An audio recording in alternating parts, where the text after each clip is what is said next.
আল্লাহ বলে, সাবধান বান্দা, এই কবরে আসলেই তুমি জানতে পারবা তোমার নাফরমানির শাস্তি কি। সুম্মা কাল্লা সাউফা তা'লামুন, আবারও জানতে পারবা হাসরের ময়দানে জাহান্নামের শাস্তি দিয়া তোমার নাফরমানির পরিণতি কি।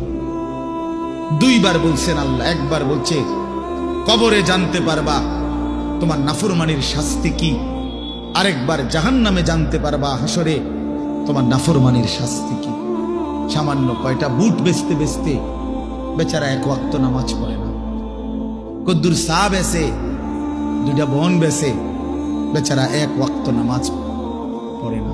একটা অটো চালায়, নামাজ পড়ে না। একটা সিএনজি চালায়, নামাজ পড়ে না। 12,000 14,000 টাকার একটা বেতন, এই কদ্দুর চাকরি করে, এটুকুর জন্য একটা নামাজ, একটা সেজদা দেয় না আল্লাহকে।